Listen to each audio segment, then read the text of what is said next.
The Arab Sugar Daddy and the Beautiful Indian Girl. A novel by Dr. Ahmed. This is a one-sided love story between a rich old Saudi man and a beautiful poor Indian girl. It has been written in English and translated into Arabic by Dr. Ahmed. It is an intriguing epic story narrated in 6 books. Book 1. The Arab Sugar Daddy falls in love with a beautiful poor Indian girl. Copyright. All rights are reserved. No part of this book may be reproduced, stored in a retrieval system, or transmitted in any form or by any means without the prior written permission of the author, except by a reviewer, who may quote brief passages from the review for printing in a public newspaper, general magazine, school journal, or university article. All characters in this novel are fictitious, and any resemblance to real people, living or dead, is purely coincidental. Chapter 40. Searching for the beloved Indian, Layla in the Holy Land. Upon his arrival in the kingdom of Tartarus, the Arab Sugar Daddy, the mad Arab Kais, began his obsessive search for his missing beloved Indian Layla, the maid Rayhana Khan, and her cute daughter Ifat at the Jeddah International Airport itself. He has not even gone to his residence, but is determined to take his beloved Layla with him home so he can begin enjoying his honeymoon with her. His heart was resonating with the great expectations of having her as his secret concubine in his own country. She would be the first Indian lover he managed by hook or by crook to transport her from her motherland to his fatherland. When the international airport officer checked his computer, he did not find any record of Rayhana Khan or Ifat Khan arriving from the country of India. Sheikh Ahmed checked with 3 other airport offices before he came to terms with the fact he had lost love again. The first thought that arose in his head was that his former car driver had fooled him once again. He jumped to a hasty conclusion that Muhammad Khan had failed to locate his beloved maidservant and her daughter, and then to hide his inadequacies, he came up with that unbelievable story that Rayhana and her daughter traveled from Bombay to Jeddah without their Indian passports. He concluded that the evil man fabricated the whole story because he feared that he might break up his partnership with him. He remembered the unjustly imprisoned Sudanese student, Babakir, told him he had found Rayhana and gave her the air tickets, Saudi visas, Indian money, and the $500 he had sent to her. But he did not say she went to the international airport to take her flight to Saudi Arabia. He also recalled at the Worli passport office he was informed that the 2 passports were reissued and mailed to the office of Muhammad Tours and Travels instead of Babakir Apartments' address at the Vakola colony. When Sheikh Ahmed reached this unavoidable conclusion, he then regretted his hasty decision to punish his Indian client so fast.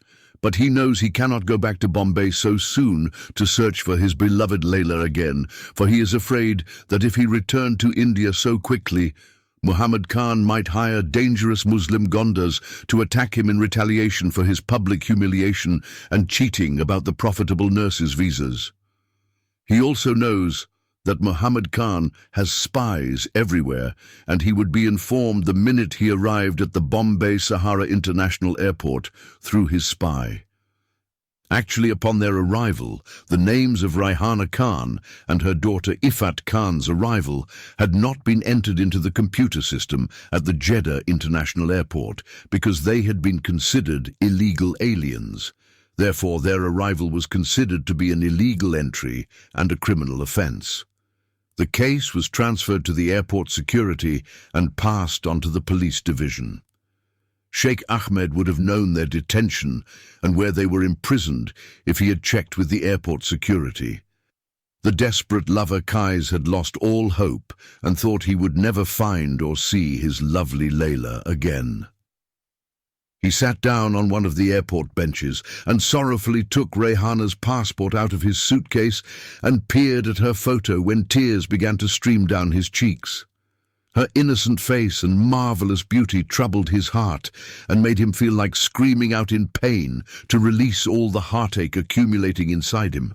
Staring at the photo of his beloved Layla, his heart bled and tears watered his long beard. He blamed all his troubles on his wicked ex-chauffeur, and he began working out two possible scenarios in his mind: how to find his missing Layla and how to give Muhammad Khan a double dose of cruel revenge. While the distraught Qais is sitting at the international airport and trying to find a way to locate his missing Layla, his cell phone suddenly begins to ring. He removed the cell phone from his pocket and looked at the number. He did not recognize the phone number calling him, so he did not bother to answer it. The cell phone continued to ring, and he waited to see whether or not the caller was going to leave a message.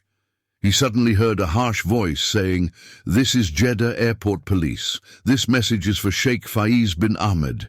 It is regarding your Indian maidservant Raihana Khan and her daughter Ifat Khan. Your maidservant arrived in Jeddah along with her 7-year-old daughter without their Indian passports. They have been arrested by law enforcement authorities and transferred to the Jeddah Detention for Women. For further information, please contact the Jeddah Police Authority." Sheikh Ahmed had never kissed his cell phone before that day. He felt as if Allah saw the sad status of his true heart and had mercy upon him. God has sent his archangel Gabriel on his chariot of fire and a double-edged sword in his hand to guide his path to the most exquisite object of his desire. He immediately jumped on his feet as if he were a 28-year-old Arab superstar soccer player, just like Mohamed Salah of Liverpool. He decided to go confirm the message he had just received from the airport police. On second thought, he dismissed that idea and decided to go directly to the Jeddah Women's Jail and effect the release of his beloved Rayhana and her little cute daughter Ifat. Sheikh Ahmed said to himself, "Why should I waste my time going to the airport police authority? I have already received the good news from them, and I should go directly and get my beloved woman Layla out of jail with her cute little girl." Sheikh Ahmed married many Saudi women, but he did not love any of those Arab wives. The very first time he had ever fallen in love, it was a one-sided love affair. His former foreign wife, Christy, an Indian Christian, was the first woman he had ever fallen madly in love with. His second love is Rayhana Khan, an Indian Muslim woman too, and it is also a one-sided love affair. His present 3 Saudi wives are all old and begot many sons and daughters, and their boys and girls had already been married and given him grandchildren. His 4th Saudi wife is 32 years old. According to the Arab criteria, the woman is considered too old to have sex with her once she is 30 years of age. The most desirable marriage age for a female is somewhere between 9 years old to 13 years of age. In big cities, the age would range between 14 to 19 years. Arabs believe that when a woman reaches 20 years old, as she continues to grow, her body becomes rigid and less flexible day by day. In the Arab world, a woman's virginity is particularly important, exceedingly desirable, very crucial, and imperative for marrying a virgin girl. A female whose virginity has been lost or stolen from her through rape would either be killed on the wedding night or sent back to her parents. In some Arab tribes, the bridegroom or his mother would wrap his or her finger with a white handkerchief and insert it into the vagina of the bride. If the bride is a virgin, the finger and handkerchief should be supposed to come out stained red with blood because the hymen would bleed when it is broken. If the bride has already been devirginized, the handkerchief would come out wet by the moisture of her non-virgin pussy. In that case, the bride does not pass the virginity test, and the consequences would be dire for her and her parents. In some backward Muslim countries, the virginity test might be done before marriage. Whenever the girl exhibits suspicious behavior or immoral conduct, or if there is a rumor the girl is in love with a boy before marriage. A girl in this case would be subjected to a virginity test. Her mother, aunt, or other close female relatives, female neighbors, or reliable old women would secretly conduct the test. It is a local test in which the girl would be stripped of all her clothes. When she became fully naked, she would be asked to immerse her body in a tub filled with water. The water has to cover her body up to her waist. Then she would be asked to stop any movement and hold her breath.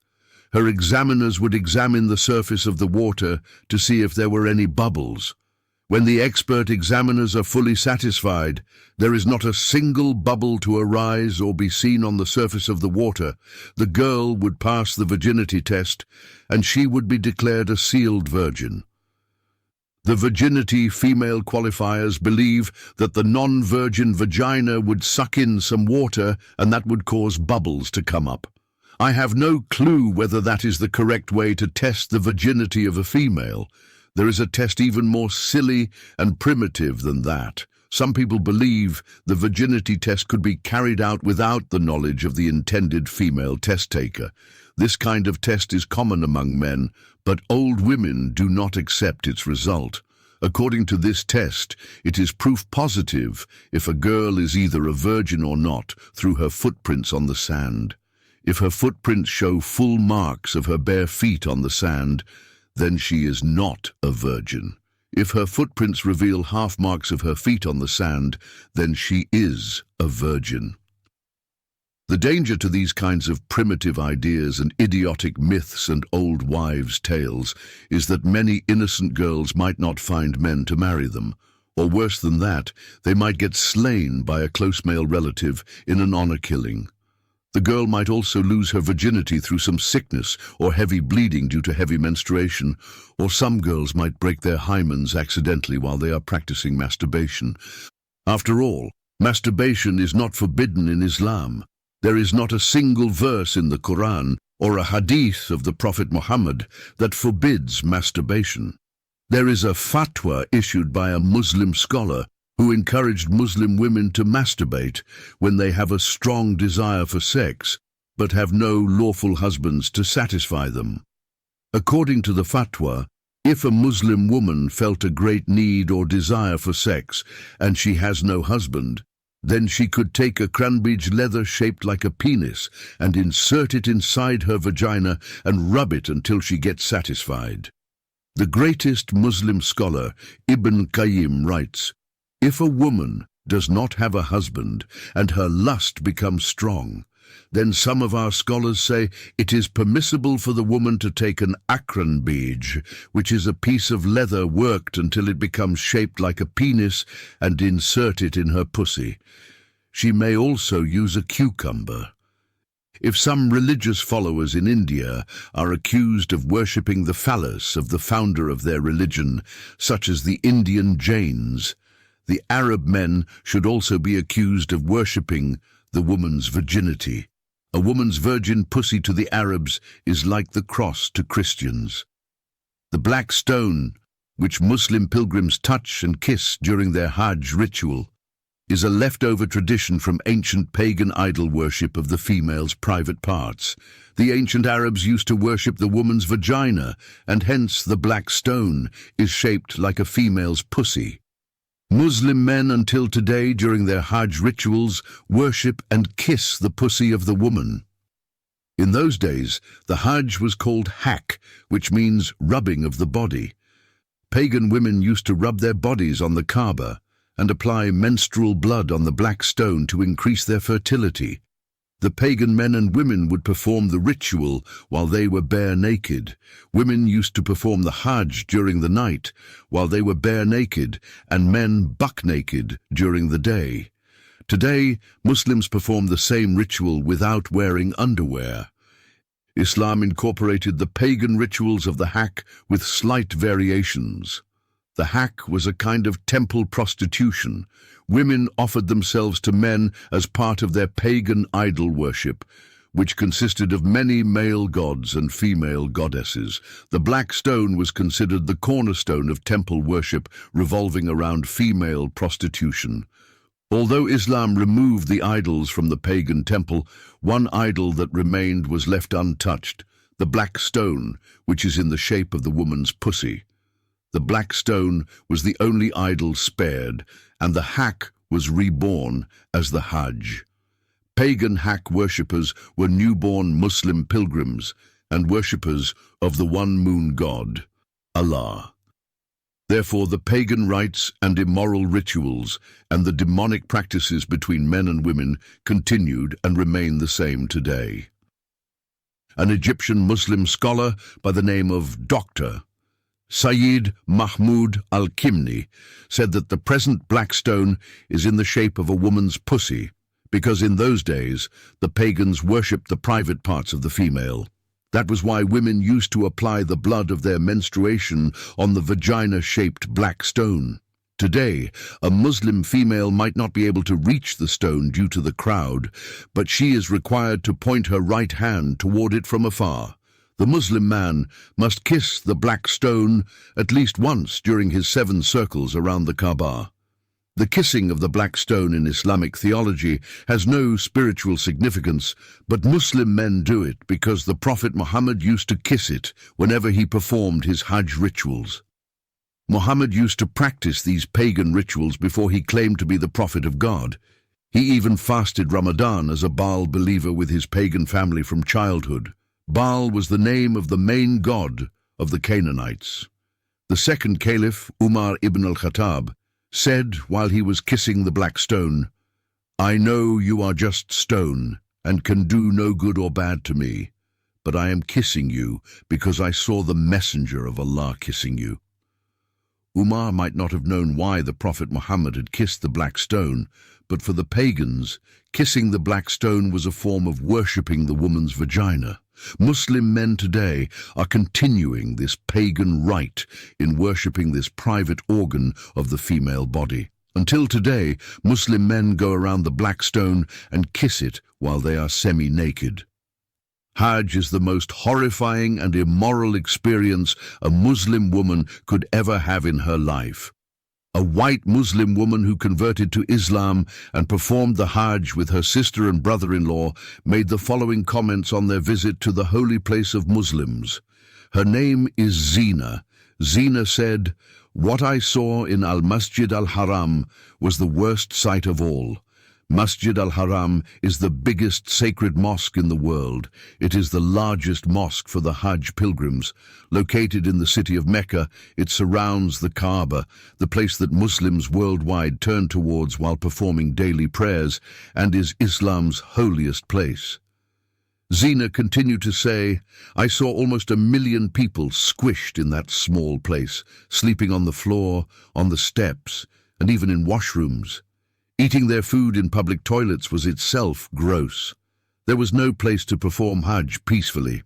There was not even enough space to breathe fresh air. There was a sea of human beings. Public bathrooms and toilets were full of feces and urine, and on top of that, people were sleeping in those places, eating food, and exposing their small kids to those extremely noxious and contaminating environmental conditions where there was nothing but human filth and stink. Everyone was coughing and was sick. So many people were having food poisoning, including myself," citing Hajj, My Broken Dream by Zina Zina. Zina continued to say, "During Tawaf, when we have to take 7 circles around Kaaba, I saw men squishing and squeezing other people without caring for anyone. I was shocked to see their aggressive behavior. Everyone wanted to go into that place and be done with 7 circles. So many people died because of the stampede, and I saw them dying, and other people jumping on their dead bodies without any feeling. While I was doing my circles, all of a sudden, I saw a few groups of black Nigerians and Somali men, and also Iranian men jump inside, pushing others, including women. It was such a chaotic gathering that I was shocked, and I was becoming speechless. All I was experiencing and observing were people pushing and pulling the weaker physically, letting them die, and then running over their dead bodies. A point came when these groups came closer to me. I felt my whole body being squeezed forcefully from both sides, and I felt as if I was dying any time, and I didn't feel that I could breathe till I gathered my whole strength and screamed, "Stop it, you animals! Enough is enough! What use of this Hajj if you have no feelings for your fellow humans?" All of a sudden, I felt some kind hand pull me out of this psychotic crowd, and that was my own sister, who rescued me out, thank God. It was the end of my last circle. I was pale, shivering, nauseous, and dizzy. All my dreams about performing Hajj have been shattered by now. All I saw was extreme selfishness, filth, extreme cruelty, aggression, and psychopathic behaviors. Where was the main essence of Hajj? Where was humanity? Where were the humans? The majority of people were not humans. Yes, they were acting like some jungle beasts who were struggling for survival. Zina summarized her horrifying experiences by saying, "It is a violation of human rights to allow 2 million people, including young children, to gather together in the name of religion called Hajj, subject to die, being plundered, wounded, being exposed to different diseases, sleeping with feces and urine, women being exposed to strangers in an unethical way, being used in the name of religion, being discriminated racially and based on gender, being divided as rich and poor, being hijacked by Saudi thugs, being cheated by Hajj mafia, Hajj companies, being tormented by fellow humans." Returning now to our main topic of the importance of a woman's virginity, some Muslims in France began to pay huge amounts of money to doctors in an attempt to return their wives to a virginal state.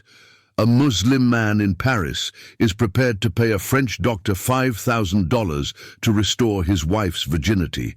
He enjoys repeating the process of deflowering his wife. By doing so, he presupposed that this might be a substitute for polygamy, which French law does not allow him to practice in France.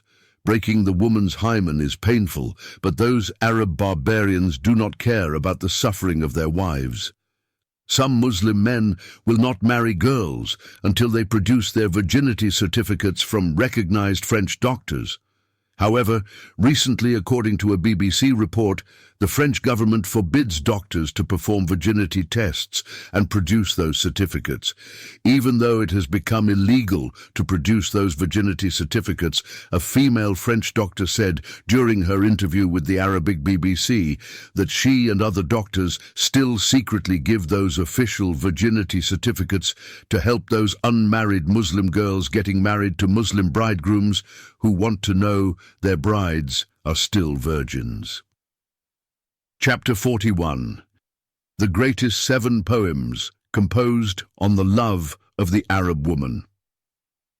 Sheikh Faiz bin Ahmed seems to have discovered that there is something more lovable and enjoyable in the woman than her vagina and virginity. It is the greatest mystery of God's creation, namely, the beauty of the love of the woman. God is love. On his many visits to India, the Saudi man Sheikh Ahmed's emotional and sexual attitudes toward women improved somewhat.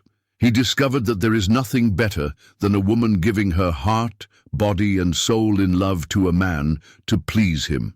Even if it is a one-sided love, the love of a beautiful woman would give a man the happiest days of his life. In this way, his first experience in love with his Indian wife, the lovely Christy, made his life exceedingly wonderful and so much enjoyable.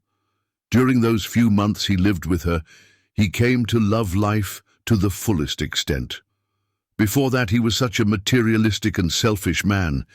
He used to use women for sexual satisfaction, but had never loved them, nor had been loved by those women he used and abused. After his first love experience, he discovered a great secret which has been hidden from all the men of his country. He eventually came to realize that a man could not possibly love or practically enjoy sex with more than one woman. So he discovered that polygamy is a kind of abuse and oppression of women and torture for the man. Having 2, 3, or 4 wives at the same time would mean countless troubles for the man, and his life would be a living hell on earth. Rival wives would fight to be the alpha female, and this would go on day and night and cause much misery for the man. He wished he was in hell wearing a pair of gasoline underwear. Instead, he has to live with these demon-possessed rival wives in real life and wish for death in the afterlife as an escape from the turmoil and conflict in his own house. Alas, whereas his first love story was a one-sided love affair and ended in a train wreck, nonetheless, the joy and happiness he had felt during that short-lived love affair would never be forgotten. He cherished and treasured it in his heart for an exceedingly long time. He longs for a similar experience, no matter how it turns out. Then, his good luck brought him another much-beloved Indian woman. As Mahatma Gandhi once said, "Every human being is a lover and looking for a beloved one." The old Saudi man believes he fell in love with the lovely slum woman at first sight. If he loved the lovely Christy 1,000 times over, he would love the beautiful Rehana 1,000,000 times more. From the time she met him at the gate of India in Kolaba, the fires of love were rekindled in his heart. He believes that Rehana has reawakened in him the power of the love of Christy. When he was in school, he read about the love of a woman in thousands of poems in classic Arabic literature without experiencing it. There is no other race of human beings on the surface of this planet Earth that had written more beautifully or wonderfully about the love of a man and a woman than in the poems of the ancient Arabs. But once Islam was founded, it forbade forever any relationship whatsoever between men and women before marriage. The restrictions Islam placed on women resulted in untold evils and despicable punishments to women known as honor killings. Before Islam, the Arabs delighted in the love, romance and beauty of the woman. They wrote the renowned 7 poems known as Mu'allaqat. These are overly sweet and deliberate writings of love. The poetic writings were so loved and revered by the Arabs of pre-Islamic periods, they began to hang these popular poems on the holy Kaaba at Mecca, which is known today as the House of Allah. Islam outlawed love and destroyed that golden period of Arabian poetry, reflecting the intimacies between a man and a woman. Sheikh Ahmed read thousands of poems and writings of ancient Arab lovers and poets, and memorized them by heart. Even so, love did not make sense to him until he began to go out of his man-dominated society and see beautiful young women walking all alone on the streets of Bombay with their faces and hair exposed. He even saw young women, while they were walking in the streets, wearing short pants and shirts and jeans with their beautiful faces opened and half of their sexy bodies nude and visibly exposed. The emotionally enlightened Arab man had also visited the coastal paradise-like city of Goa and saw the beautiful young Indian women and European girls in their sexy bikinis lying on the golden sandy beaches while they were sunbathing in the warm, sunny climate. From afar, he could see and make out whether a woman or girl had a nice body or a beautiful face or not. In Dubai and other coastal Gulf cities in the Middle East, there are beaches for men and beaches for women, and strictly separated from each other as if they are public washrooms. If a daring man comes close to the women's beach, he might either get shot dead by the armed female guards or get arrested and thrown behind bars, awaiting a serious trial as if he raped many women.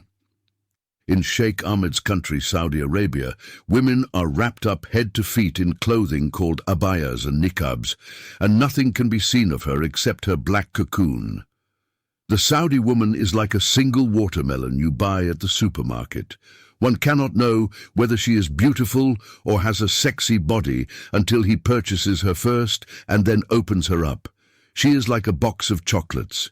You never know what you are going to get. Some you like, and some are awful. The style of the female clothing is the abaya and niqab. However, the curtains in a funeral parlor are much more pleasant to look at than seeing a woman in a niqab or burqa. The queen of God's creation is now a phantom of evil, a ghost in the minds of men. She should not be seen and not heard her voice too.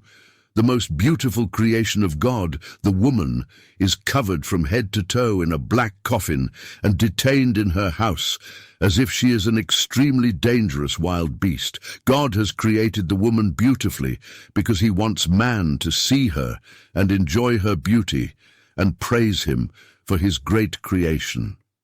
At any rate, Sheikh Ahmed arrived at the Jeddah women's jail with the 2 Indian passports in his hand, as if they were won in the green card lottery and issued by the United States of America. He has come with the attitude of receive and release.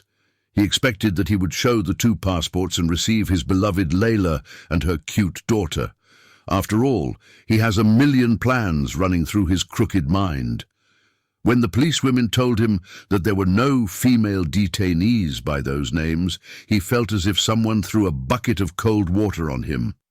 He argued with the Saudi policewomen and insisted that they were mistaken until they threatened to throw him behind bars if he did not leave. Pissed off by their response, the enraged lover Kais left the women's Jeddah jail, headed directly back to the international airport, and demanded an explanation and accurate information about his beloved maidservant and her daughter. The airport police confirmed the information he received on his cell phone. However, they said they had no idea where the 2 Saudi police officers had taken his Indian maidservant and her daughter.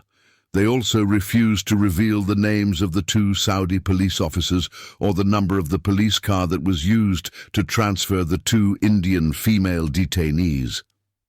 This last bit of information brought Sheikh Ahmed to his knees and his renewed and short-lived hopes to a dead end. He is back to square one. Once again, the old Saudi managed to crawl back upon his feet and dragged himself back to the same bench he had sat upon before he received the phone message from the airport police about the arrival and detention of his beloved Indian Layla and her cute daughter. While he is sitting, this time he is not trying to figure out how to punish his bitter enemy, the dangerous lunatic man Muhammad Khan, but rather how to find his beloved Rayhana and her cute daughter Ifat. Suddenly a great dread came over him, and his heart was filled with gloom. He started to murmur to no one in particular. More than fear, sheer terror has paralyzed both his body and mind, and made him speak to himself twisted things as if he has become truly the madman Kais who lost his lovely Layla forever. Every single hair on his body stood up. He has no hair on his bald head, but he is a very hairy man. His whole body is full of hair, as if he is a wolf in sheep's clothing. Pale, reddish hair covered his hands, feet, chest, back, and neck in the front and from behind, not including his brush-like moustache and a long beard that looked like an old dirty broom. Fear, dread, and terror have begun to hurt his heart and physically impair his ability to function when he begins to visualize the body of his beloved Layla lying in the Sahara Desert underneath the unforgiving heat of the sun. Sheikh Ahmed feared that the 2 Saudi police officers had seen the marvelous beauty and sexually appealing body of Rayhana and decided to rape her. They then raped and killed her to cover up their crime and dumped her body in the desert. He imagined that by now the hot, gusty sand winds had already buried her naked and brutally raped body, and he would never see her again. He concluded they had also raped her 7-year-old daughter and killed her too. Sheikh Ahmed knows that Saudi men cannot be trusted with a beautiful woman, especially if she has her face, hands, and legs open in a public place. He understood in his country a man would not spare a female if he found her all alone, even in an elevator. Therefore, he concluded that the 2 Saudi police officers took advantage of his beautiful Indian woman being without a man to protect her, and hence, instead of taking her to the women's prison, they took her to a deserted place out of town for their sexual pleasure. They drove her in their police vehicle out of the city, raped her and her little daughter, and murdered them, leaving their dead bodies to rot in the desert. The lustful old geezer has never cried so much in all his life as he did today. He had not cried this much even the day his lovely wife Christy threw him out of his opulent house while her left foot on his ass. He began to sob uncontrollably, putting his face in the palm of his hands, trying to hide his tears. Instead, his tears have exposed his weakness and the deep sorrow rent in his heart. The fear and dread that captured the heart of Sheikh Ahmed are based upon practical evidence. Hundreds of maidservants from Asian countries who come alone to work in this male-dominated society get raped every day. It is a society where the woman is considered to be fresh, eatable meat and imprisoned in the house. And she is never allowed to come out without a male chaperone. And if she is allowed to step out of the house, she has to have her husband or a male muharram for protection, or she will be raped. Female foreigners who come from free societies are always the victims of this unholy Arab empire of rapists and pedophiles. In a Western country such as Australia, a Muslim imam justified the rape of white girls by Lebanese Muslim men. I have mentioned this before, but allow me to refer to it once again. I believe this is the right place to put it. The Australian Islamic Imam and Mufti Sheikh Tajuddin al-Hilali, the Muslim nation's most senior Muslim cleric, said in his public sermon, which he delivered before 5,000 Muslim worshippers in Sydney on the occasion of the Eid festival, that women are just meat and men have no more obligation to exercise restraint when they see women than a cat does when meat is left out in the open. The Imam was speaking about the increasing social phenomenon of young Australian women getting raped regularly by Lebanese men and other Muslim immigrants in Sydney, Australia. He blamed the innocent victims of rape rather than their evil rapists. According to him, the Australian non-Muslim women, the so-called female infidels, go out in public around town on the streets with exposed bodies without wearing abayas, hijabs, niqabs or burqas, and the Muslim men see their unclothed bodies as exposed meats, and that is why they rape them. To justify his theory, he gave an example in the case of a cat, when it finds meat on the street and then eats it up. For him, the cat could not be blamed, but the person who dropped the meat on the street is the one who should be blamed. Therefore, he concluded his religious speech by saying the rapist should not be blamed at all, but the non-Muslim woman or infidel girl who leaves her body exposed and uncovered without Islamic clothes is wholly to blame. What an evil man he is to teach these things as a religious leader and instructor of the masses. He ought to be locked up for life for encouraging men to commit crimes against innocent women and commit evil deeds against their fellow sisters in humanity and Australian society. Even the 5,000 Muslims who listened to his anti-social sermon and did not object should be kicked out of Australia and all the Western countries and all other free democratic societies. They should not be allowed to flourish amidst productive, thriving nations, lands and peoples, but return to their own ever-increasing, closed, sick-minded, oppressive governments. They should go back to their own country and lands where the women are treated like meat, covered from head to feet in oppression and imprisoned in the home like criminals. The most dangerous places for women on earth are in Muslim countries. In the West, a young woman can live by herself in a building full of men, and it will be unlikely that anyone will knock on her door or break in to rape her. In a Muslim country, it is not permitted for a single woman to live alone. No property owner is allowed by law to give an apartment for rent to an unmarried woman. Even in a hotel, the law will not allow a single woman, whatever her age, to check in if she has no husband, father, brother, or adult son with her. They have to produce official government documents to prove their relationship before they are allowed to stay together in a hotel. If a married couple wants to stay in a hotel, they have to produce their marriage certificate.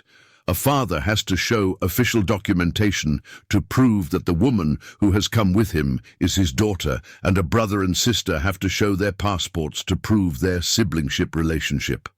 In 1983, my sister and I were denied 2 rooms in a hotel in Cairo.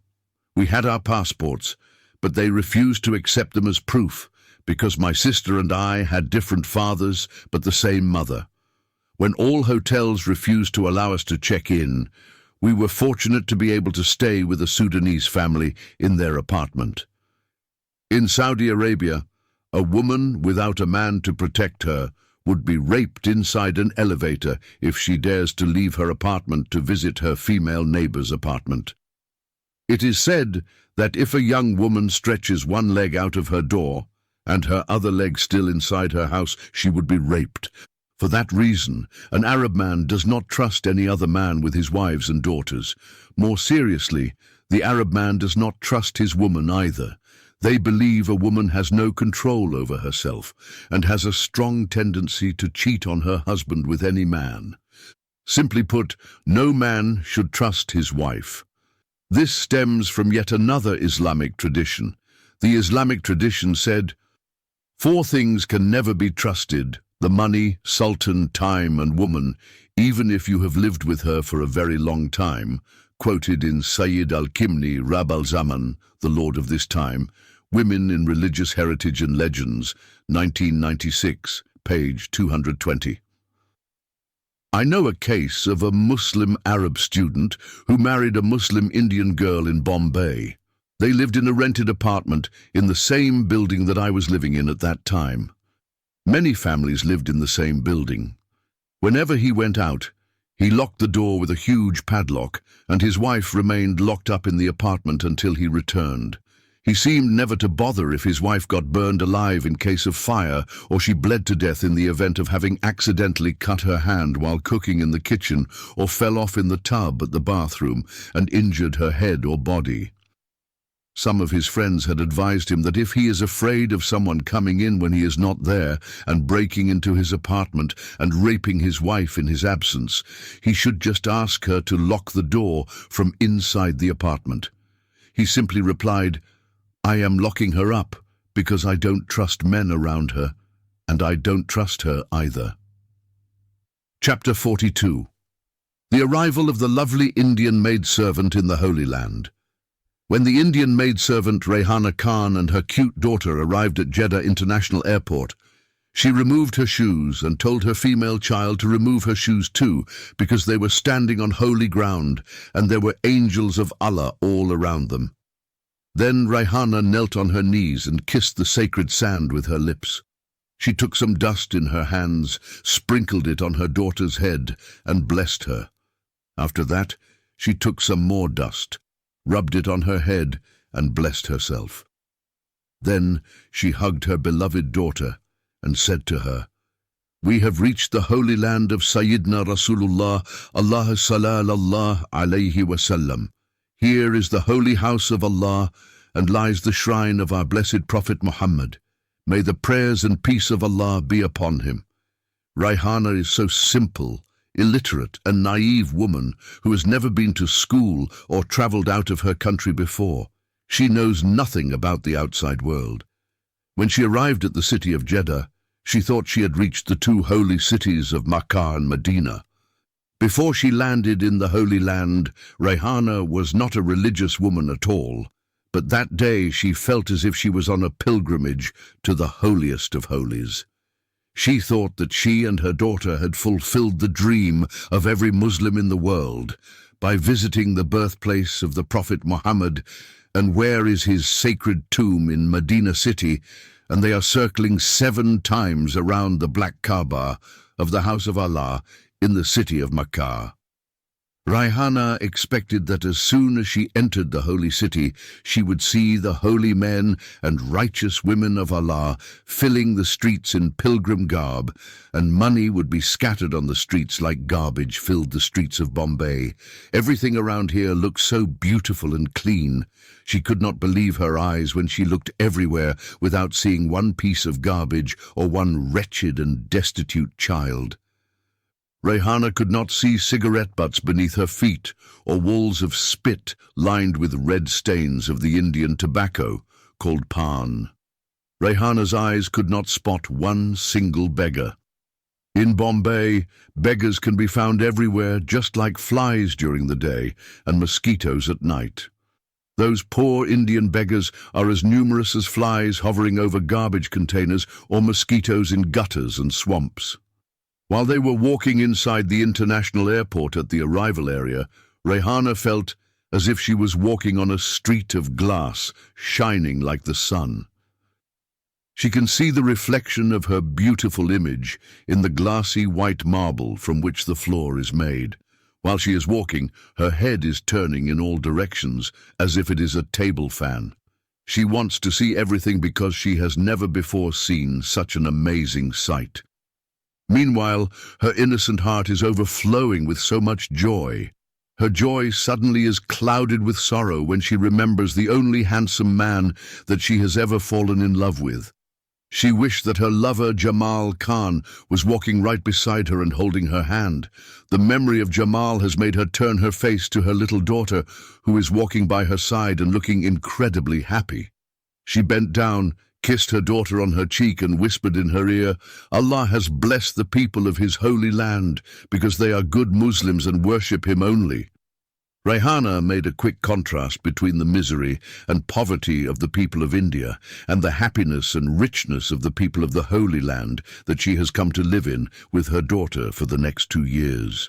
The comparison led her to believe that Allah has cursed the people of India because they are evil idol worshippers, and the people of the Holy Land have been blessed by Allah because they are good Muslims and worship the only true God. She also thought that she and her family were living in utter poverty in India and misery in that filthy and hellish slum area of Dharavi because they were not following or worshipping their Allah properly. When she came to that realization, Rayhana decided as soon as she reached the house of her good sponsor, she would begin to pray 5 times a day, and she would never allow any man to touch her body if he was not her lawful Muslim husband. She even asked Allah to forgive her for allowing her lover Jamal Khan to touch her body and kiss her lips. She also blamed herself for doing great haram by allowing Jamal, who is not her lawful husband, to touch areas of her private body, such as her large backside, and fondle her bare breasts when they used to sit together at the seashore of Marine Drive in the Queen Necklace.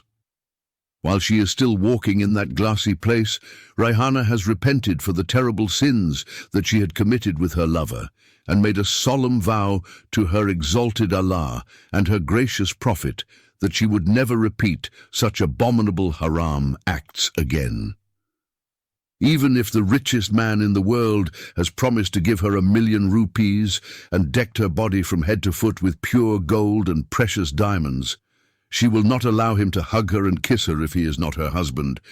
She then asked Allah to bless her with a successful life while she is living in his holy land, and after 2 years unite her in an Islamic halal matrimonial relationship with her Muslim handsome lover, Jamal Khan, and both as Muslim husband and wife, will have many sons and daughters, and then they shall live a happy married life.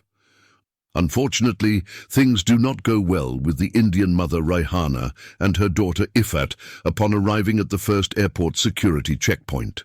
When they were asked by the airport security to show their valid Indian passports, they said they did not have them. Rayhana said their passports are kept with the black Negro boy. The security official repeated his question 3 times. Thinking the dumb Indian woman did not understand what he's asking her, he is talking to Rayhana through an Indian female interpreter. Each time Rayhana has given him the same answer, and each time he does not believe her.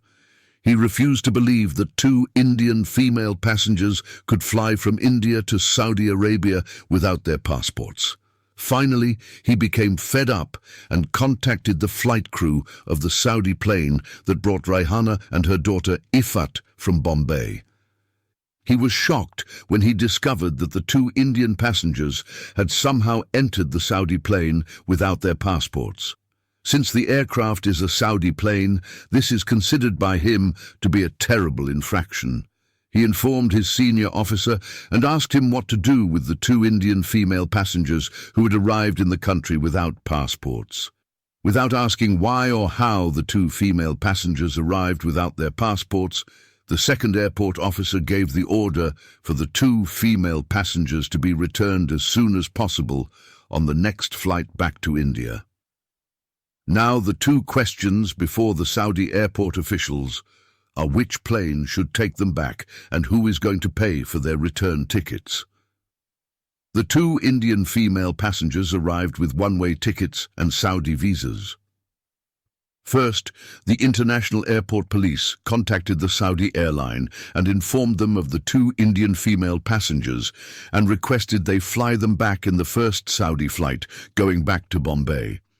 The Saudi airline agreed to take the two female passengers back to India, but since the female passengers have been ordered to be deported by the Saudi senior airport official, they requested the Saudi government pay for their return tickets. When the airport security contacted the proper office in the Saudi government administration and informed them about the demand of the Saudi airline, the office refused to pay for the tickets of the two Indian female passengers who arrived without their passports. The government office then advised the airport personnel to refer the case of the two female Indians to the Indian airline representatives at the Jeddah International Airport. The Indian airline representative rejected the request of the airport officials and made it noticeably clear that they were not going to spend a single dollar on the transfer of illegal Indians who were to be deported to India. Then, the airport officials contacted the Indian airline headquarters in downtown Jeddah. The main office of the Indian airline rejected the request and argued that it is not the Indian airline's responsibility to pay for the deportation of illegal Indians or unlawful visitors from India. Finally, the case of the two illegal Indian aliens reached the Indian consulate in Jeddah City. The consulate said it would neither issue passports nor pay for the deportation of the two female Indian passengers who smuggled themselves on board a Saudi aircraft to a foreign country without official documentation. It put the responsibility on the Saudi airplane crew who allowed them to climb on board without their Indian passports. At last, the case of the two illegal female passengers has reached the Indian embassy in the capital city of the Kingdom of Saudi Arabia. Likewise, the Indian ambassador at Riyadh City rejected the demand of the officials of the Jeddah International Airport and washed his hands from the whole matter. He said it is not the responsibility of the Indian embassy to extradite a citizen of his country to his or her homeland who has been smuggled or sent as an alien to a foreign country. Eventually, when every concerned party refused to shoulder the responsibility of deporting the two illegal Indian female citizens, the Saudi police authority placed Rayhana and her daughter Ifat under arrest and arranged for their transfer to Jeddah's Women's Central Jail. It considered their cases to be offences and must be dealt with at a court in Jeddah. While these phone conversations are taking place, Rayhana and her daughter have been placed in a small police lockup at the airport. They spent a few days in that small lockup. They do not know about what is going on regarding the discussions for their transfer back to India. They received free meals and felt grateful to enjoy such delicious Arab food. They have been made to sleep on the floor in a small room that has a toilet. They have been told to use the toilet for drinking water and to urinate and defecate too. A few days after the day of their arrival, two Saudi policemen came and took them out of the airport's small lockup. They handcuffed Rayhana's hands behind her back, but her daughter's hands were not placed in handcuffs. Only when her hands have been handcuffed does Rayhana understand that she is in trouble. She asked the two police officers why they were arresting her, but she did not get an answer because none of them could understand Hindi. The two Saudi policemen could only speak Arabic. Then Rayhana tried to show them their Saudi visas, but they just ignored her official papers, took them inside their police car, drove out of the international airport, and headed toward the crowded city of Jeddah. While the police car is building up speed and traveling through the bustling streets of the city, Rayhana is looking at the people who are walking on the pavement. The first sight that caught her attention was the two kinds of human creatures that were walking along the streets. She recognized the men from their white clothes and their long beards. During the 3 weeks of her honeymoon in downtown Bombay with her handsome lover, she saw many of Calaba's foreign visitors dressed up in that fashion. She even recollected that her Saudi sponsor wore the same strange clothing. The long jilbab that each man was wearing appeared to her to be like a woman's nightgown. She could see the men's private parts through slightly transparent clothing. She also saw some small turbans on their heads, which looked like adult diapers. The other types of human creatures she saw were women. If human society is not made up of men and women, she would not have known that those fully concealed creatures are human beings. Each woman is fully covered from head to foot by a black burqa. For Rayhana, those women look like black ghosts or scary vampires. She is worried that her Saudi sponsor might force her to put that black bag over her head and use it to conceal her entire body. She is scared that if he made her wrap up her entire body like that, she might not be able to breathe and die a slow death due to suffocation. Rayhana ignored the strange-looking human beings and began to take in the view of the beautiful tall buildings. She was surprised when she could not see any slums, shacks, or any other types of poverty-stricken houses. Once again, she reminded herself, Allah has blessed the people of His holy land because they are so righteous and worship Him from their hearts. After a long drive, Rayhana could no longer see human beings or buildings. She could not see any trees or mountains. Wherever she looked, she saw the empty sands of the deserted wasteland. Rayhana thought that if she is in the hands of the Bombay police in India, in such a deserted and empty place, they would rape her first and then kill her.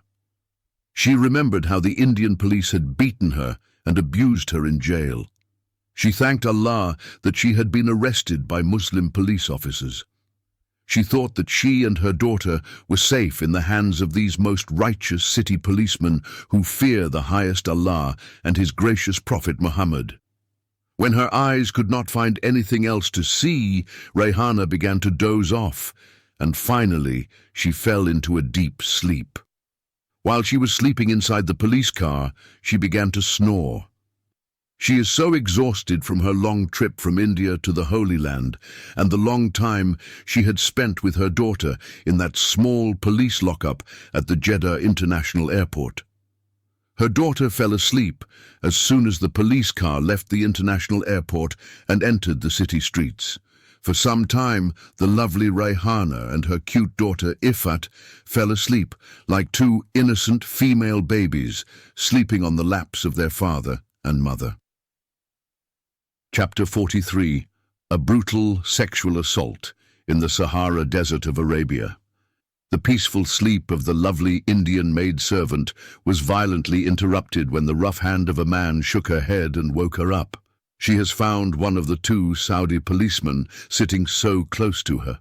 She became extremely scared when she discovered that a man was sitting near her in the back seat until his body was touching her. Before she fell asleep, her daughter was sitting by her side. She tried to move away from the Saudi policeman, but she could not because she was hemmed in by the car door and his body. She spoke to him in Hindi and told him to move away from her. The Arab policeman does not pay any attention to what she's saying to him and begins to touch her body lustfully. She began to tremble and her body was stunned by fright. It took her a few seconds to overcome her fear and shock. The Saudi policeman moved his hand from Rayhana's shoulder, took hold of one of her breasts, and began to fondle it. Rayhana decided to act fast, and she then pushed him away through her head. But she could not use her hands because they were handcuffed behind her back. The policeman caught her by the chin and forcefully began to kiss her on the lips. Rayhana struggled violently to release her lips from his mouth. She managed to free her mouth for a few seconds before he overpowered her again. She has butted him with her forehead and even bitten his lips. The policeman released her lips and began to squeeze her breast. and his other hand slid down quickly to her private parts. Then he tried to pull out her dress. In a few minutes, Rayhana had done everything she could to prevent him from undressing her. By this time, she has understood what he is up to. While she is struggling to free herself from the policeman who is trying to rape her, Rayhana suddenly heard her small daughter begin to cry and call her mother for help. The unexpected, vicious attack of the Arab policeman has made Rayhana forget her little daughter. She is shocked when she realizes that her small female child is not with her inside the car. She turned her face and looked out of the car. She could not believe her eyes when she saw the second Saudi policeman holding her daughter's hand and trying to make her touch his fully exposed and erect penis. He is half naked. His trousers and underwear are rolled down. He is standing out of the car with his phallus fully exposed to her 7-year-old daughter. The evil policeman has forcefully managed to make the little girl hold his penis in her right hand. Then he tried to make her insert his penis in her mouth and suck it for him.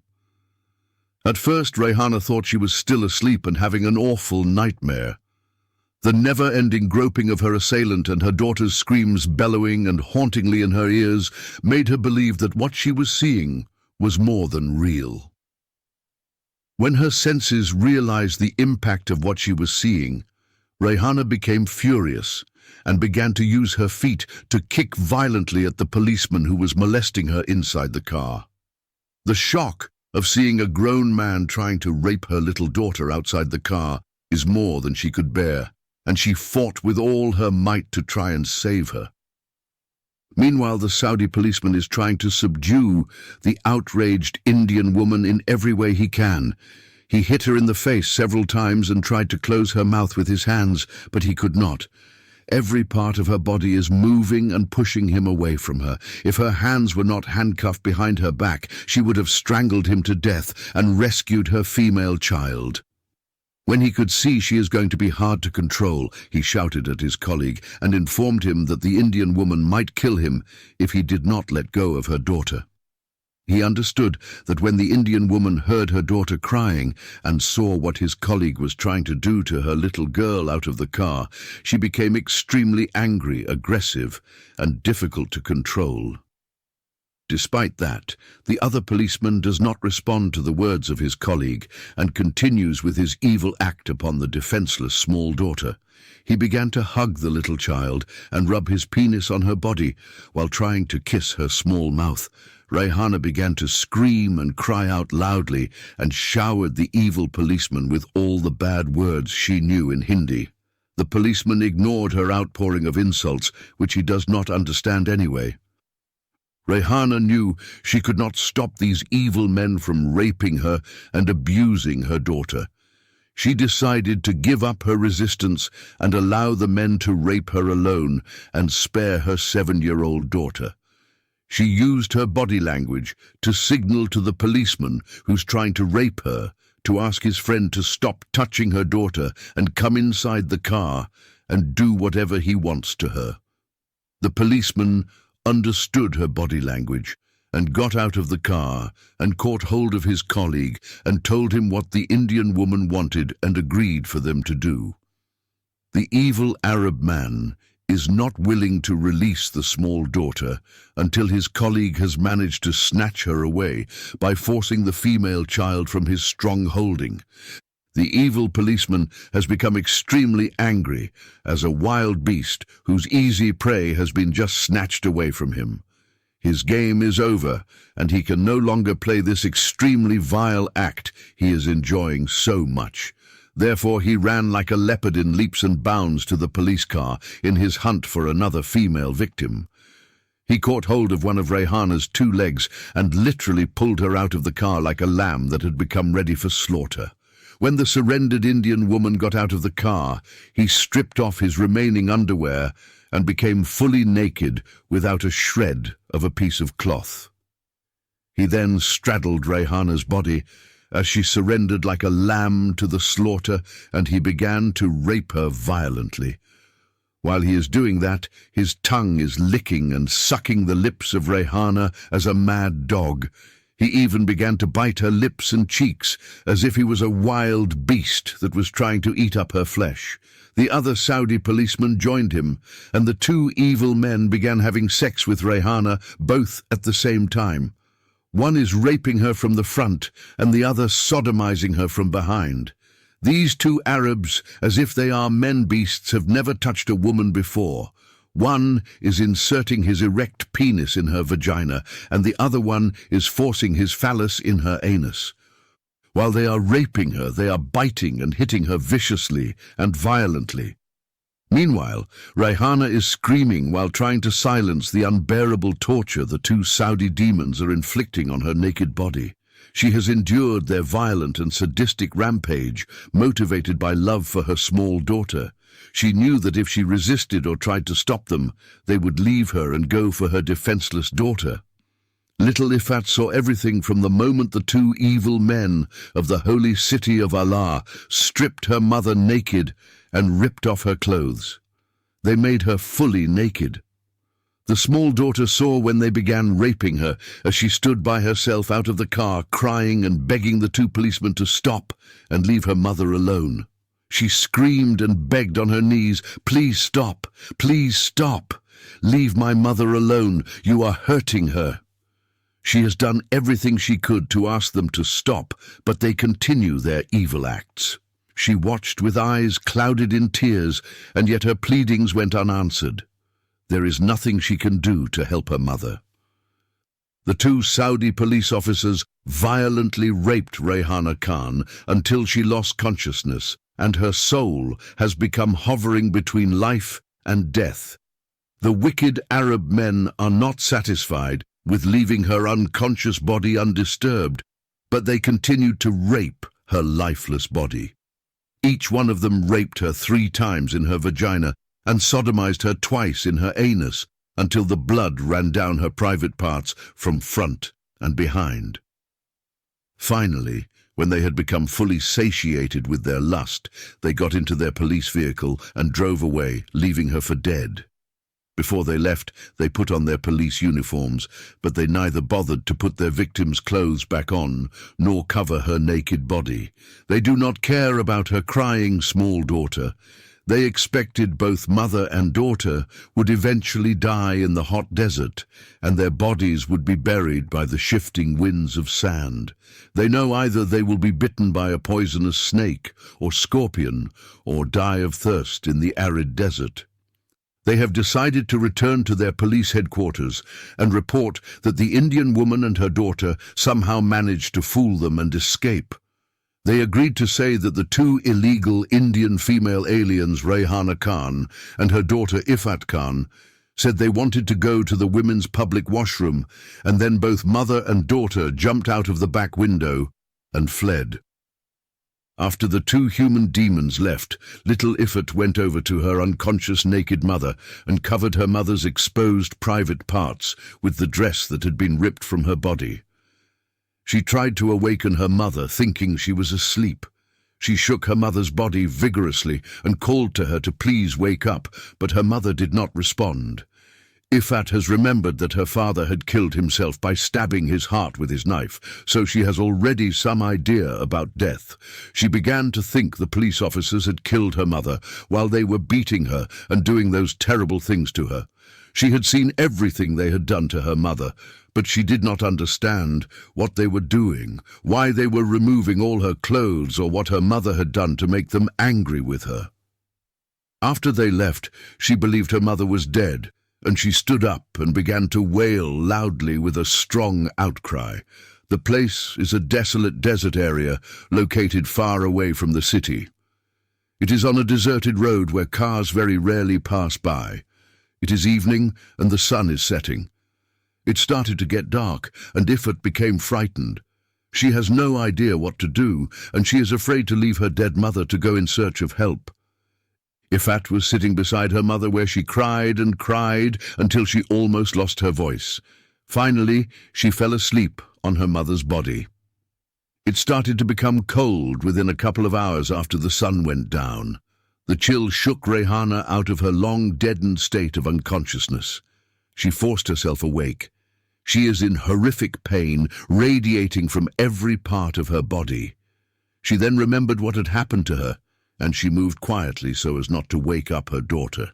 She moved her daughter's head slowly from her lap and strained to get up on her knees. She tried to stand, but she could not. She discovered she was completely naked except for a single piece of clothing draped across her. She dragged her sore and aching body across the sand and began to collect her scattered clothing piece by piece.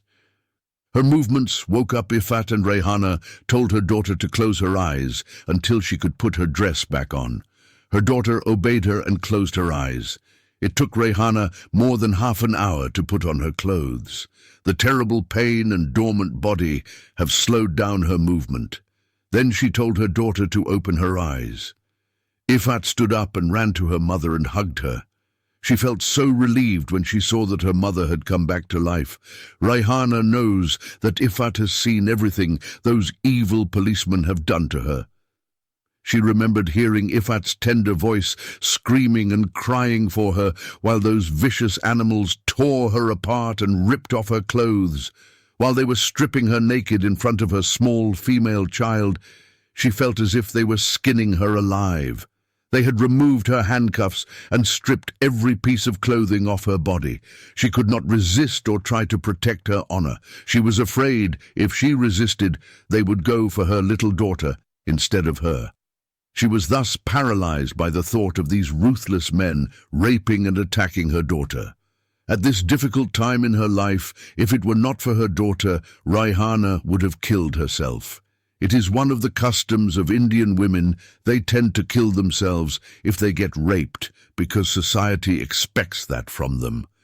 Ifat's loving touches and hugs have given Rayhana strength, and she asked her daughter to help her stand up. Ifat tried to pull her mother up with her hands with all the strength she had, but she could not be able to help her mother get up. Rayhana decided to crawl on her knees and move away from the place where she had been raped in front of her little daughter. She felt her body had been ruined and defiled by the ungodly policemen in that place, and it now has become unholy ground. She hopes that if they moved away from the unclean spot where her blood is spilled and her body is raped, maybe her beloved daughter would soon forget and not remember what has happened to her dear mother. The abused Indian woman has crawled away very slowly, and now and then she became exhausted to the point where she has to stop and rest. The pain she felt exerting her body was more than she could bear. When she felt she was far enough away, she asked her daughter to sit on her lap. She ached terribly from the wounds and injuries she received to her body, and the pain is beyond anything she has ever experienced. Some of her wounds were still copiously bleeding, and she tried to hide them from her daughter. She feels as if there are hundreds of sharp metals that have been forcefully inserted in her private parts and remained inside. The pain is beyond her ability to bear it. She tried to hide her pain and the emotional trauma, hoping if she pretended nothing was wrong, her daughter would soon forget everything that had happened to her mother. With all that she has endured and survived, she worried most about her daughter's welfare and how she could get her to a safe place. Rayhana worried even more when she realized in a place like this, her beloved daughter could be bitten by a snake or scorpion if she had not frozen to death in the cold desert air during the night. While in and out of a hazy, comatose state, Rayhana thought that she was living through an awful nightmare. She could not wrap her mind around what had happened to her in the Holy Land, where the tomb of her Prophet Muhammad and the house of Allah stand. It is the last thing she would have ever imagined could happen to her in the most sacred place on earth. Her scanty knowledge of Islam has made her believe that Jeddah is Mecca city, whereupon reigned the house of Allah, and Medina city, where the tomb of her Prophet Muhammad was laid to rest. In fact, from Jeddah to Mecca, it will take around 1.5 hours to drive a distance of 80 kilometers. It is the most crowded road in the world. Over 3 million pilgrims travel every year on that single highway. If Rayhana had had any knowledge or warning that this terrible thing was going to happen to her in such a holy Muslim land, she would have never come. Of course, for that matter, no mother in the world would ever dream of her 7-year young daughter witnessing such a brutal rape. Whatever she allowed or suffered at the hands of the two wicked Arab men, it is because she wanted to save her little girl from being raped and violated by these dangerous criminals posing as public servants. Rayhana's mind has been occupied with many thoughts bubbling up like hot molten lava inside a volcano. She wanted to cry, but she suppressed her tears and did not allow them to disclose the deep pain and anguish she was feeling inside. It is best not to fall apart in front of her small daughter, and so she is hiding her fears, worries, and all the devastation she felt. She hated herself for bringing her daughter with her and exposing her to such sheer evil. Only the devil could do this to a human being and not care about raping a mother in front of her small female child. If only she had foreknowledge that the devil is alive and well inside the kingdom of Saudi Arabia, which is the holiest Muslim land on earth, she would not have come out of her birthplace and come to such hellish land. Rayhana could not believe a human being could become like a beast. How could a human being lust after a 7-year-old daughter? How could a man behave in such a beastly manner? What troubled Rayhana more was the fact that those two police officers were Muslims like her. While she was living in her slum hut, surrounded by thousands of Hindu men, none of them attacked her while she was walking all alone in the dark hours of the morning in the narrow alleys, or assaulted her inside her unprotected hut.